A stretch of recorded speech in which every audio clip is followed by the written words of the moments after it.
नमस्ते। माननीय यशवंतराव केळकर जी के जन्म शती के निमित्त से यह YouTube धारावाहिक प्रकाशित कर रहे हैं। दिनांक 25 अप्रैल 2025 को प्रोफेसर यशवंत वासुदेव केळकर जी के जन्म जयंती को 100 साल पूरे हो रहे हैं। इस बात में अलौकिक या अद्भुत तो कुछ नहीं है। कल तक के या आज और आगे किसी भी दिन के दिनांक को 100 साल पूर्व जिनका जन्म हुआ है, ऐसे किसी भी व्यक्ति की जन्म जयंती 100 साल पुरानी हो चुकी है, हो रही है या आगे होते भी रहेगी। लेकिन उनमें से हर किसी के जन्म जयंती का 100वां साल जन्मशती वर्ष के नाते मनाया नहीं जाता।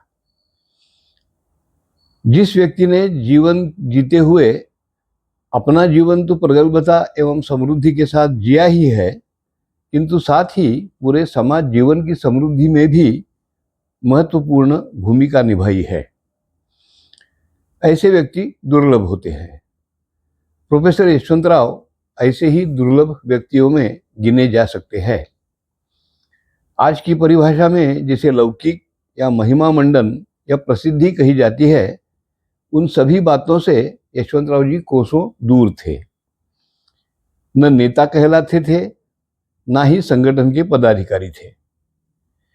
पर जिस किसी ने उन्हें नजदीकी से देखा, परखा या उनके साथ कुछ समय काम करने का अवसर जिनको मिला, ऐसे सभी व्यक्तियों के मन मस्तिष्क में उनके व्यक्तित्व का प्रभाव गहरा बन गया है। दिनांक 7 दिसंबर 1987 को यशवंतराव जी चल बसे, केवल 61 वर्ष की आयु में। इन 61 वर्षों में 8-9 साल तो वे राष्ट्रीय स्वयंसेवक संघ के प्रचारक रहे। उसके बाद शायद 1957-58 से लेकर अंत तक लगभग 27 साल तक वे महाविद्यालय के प्राध्यापक रहे और साथ ही साथ अखिल भारतीय विद्यार्थी परिषद के अभिभावक भी रहे। स्वाभाविक था कि इन सभी वर्षों में वे युवा युवतियों के क्षेत्र में सक्रिय रहे और इस तरह से सक्रिय रहे कि युवा पीढ़ी के मित्र सखा सदैव उनके इर्द गिर्द बड़ी लगाव के साथ संलग्न रहते थे। युवा वातावरण में उन्होंने सदैव रुचि रखी। बड़ी आत्मीयता से युवक युवतियों को वे दोनों हाथों से अपनी मधुर वाचा एवं वाणी से, आत्मीयतापूर्ण मार्गदर्शन से तथा देह बोली के कण कण से कुछ न कुछ देते रहे। ऐसी वैचारिक तथा व्यावहारिक विरासत उन्होंने अपने युवा साथियों को प्रदान की है, जो उन सभी का जीवन संपन्न बनाने वाली थी। और शायद सबसे महत्वपूर्ण बात यह थी कि उस विशेष वैचारिकता एवं आचार पद्धति का संपूर्ण चरितार्थ आपने अपने जीवन में करते हुए एक जीवंत उदाहरण सबके सामने प्रस्तुत किया। यही कारण है कि आज उनके जन्मशती वर्ष के निमित्त से उनका स्मरण करना, यह उनके परिषद साथियों के साथ ही उनके द्वारा मार्गदर्शन प्राप्त किए सभी तत्कालीन छात्र छात्राओं के लिए केवल स्मरण रंजन यानी नॉस्टेल्जिया नहीं है, उन सभी के लिए यह अवसर अपने अतीत में बीते एक मनोरम कालावधि को उजागर करने का और उन स्मृतियों से उत्साहित प्रेरित होकर फिर एक बार नई उम्मीद के साथ भविष्य की ओर बढ़ने की प्रेरणा देने वाला है। अपने देश में प्राकृतिक वातावरण की विपुल विविधता है। देश के कुछ क्षेत्रों में ठंड का मौसम ऐसा रहता है कि तेज हवाएं ठिठुरने को मजबूर करती है, तो किसी क्षेत्र में शीतलता धीरे धीरे शरीर के रोम रोम में समाते हुए भीतर से ठंड का एहसास कराती है। ठीक इसी प्रकार से यशवंतराव जी की स्मृतियों का स्पर्श भीतर से रोमांचित करते हुए अपने वृत्ति प्रवृत्तियों में समा जाती है। उन्हीं स्मृतियों के कुछ अनुभव क्षण जो मुझमें समाये हुए हैं, उन्हें आज आप सबके साथ साझा करते हुए अनोखी आनंद की अनुभूति प्रदान कर रही है। किंतु इस प्रक्रिया में मैं व्यक्तिगत रूप से नगण्य हूँ, परंतु कार्यकर्ताओं के विशाल समुदाय के प्रतिनिधि के नाते लक्षणीय हूँ, ऐसा कहने में मुझे जरा भी संकोच नहीं है। क्योंकि यहाँ जिन्हें मैं शब्दरूप देने का प्रयास कर रहा हूँ, वही स्मृतियाँ, घटनाएं, प्रसंग तथा अनुभव अन्य अनेक सहयोगी कार्यकर्ताओं की स्मृतियों का एक अविभाज्य अंग है। इन प्रसंगों एवं घटनाओं के माध्यम से उजागर होने वाला यशवंतराव जी के स्मरण का एक एक पहलू अन्य अनेकों ने जाना है, समझा और पहचाना हुआ है। उनकी इन स्मृति धाराओं में मुख्य रूप से प्रवाहित होते हैं उन्होंने विद्यार्थी परिषद में निर्वाह किए हुए संगठन सूत्र।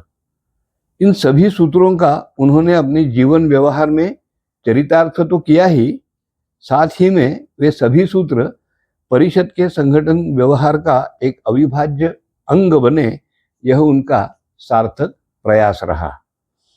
हम सभी बचपन में साइकिल चलाना सीखे होंगे। सीखते हुए कई बार गिरे, आहत हुए और फिर से संभले भी होंगे।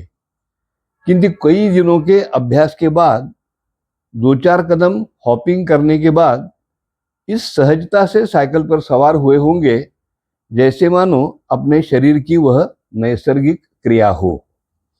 ठीक इसी तरह से यशवंतराव जी ने परिषद के संगठन में वे वैशिष्ट्यपूर्ण सूत्र इस तरह से समाहित किए कि वे संगठन का सहज भाव बन गए।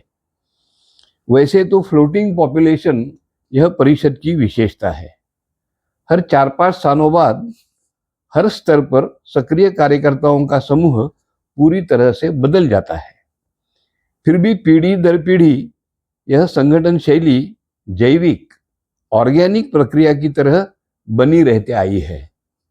आज की स्थिति में सार्वजनिक वातावरण में संगठनशीलता का भाव क्षीण होते हुए दिखाई देने लगा है तथा केवल सार्वजनिक जीवन में ही नहीं तो व्यक्तिगत और पारिवारिक व्यवहार में भी सामूहिकता की जगह निरी व्यक्ति केंद्रितता और आत्ममग्नता हावी होते जा रही है। ऐसी स्थिति में सामूहिकता, पारस्परिकता, अनामिकता और समर्पणशीलता को अधोरेखित करने वाले यशवंत संगठन सूत्रों का जागरण और पुनर्प्रस्थापन यह आवश्यक बात बन गई है। यशवंत सूत्र संगठन मंत्र यह YouTube धारावाहिक यशवंतराव जी के जन्मशती के निमित्त से प्रसारित करने का यही एक मुख्य उद्देश्य है। संयोग यह है कि इसी वर्ष राष्ट्रीय स्वयंसेवक संघ भी अपनी संस्थापना की जन्मशती का वर्ष मना रहा है। संघ का विश्व में एकमात्र ऐसी स्वयंसेवी संगठन का मिसाल है जो हेतुपूर्ण, अभेद्य तथा शाश्वत संगठन का एक अनूठा उदाहरण बना हुआ है। अपनी विचारधारा, उद्देश्य, कार्यक्रमों पर अडिग रहते हुए निरंतर प्रगति पथ पर आगे बढ़ने वाला संगठन इस नाते से पूरे विश्व के लिए एक अद्भुत मिसाल राष्ट्रीय स्वयंसेवक संघ बना हुआ है। स्वयं यशवंतराव जी के विचार विश्व, वर्तन सूत्र और जीवन निष्ठा का प्रेरक तत्व भी राष्ट्रीय स्वयंसेवक संघ ही रहा है। इसलिए संघ शताब्दी और यशवंत जन्म शताब्दी इन दोनों का औचित्य साधते हुए यह दृक्श्राव्य धारावाहिक प्रसारित करते हुए बहुत ही आनंद हो रहा है।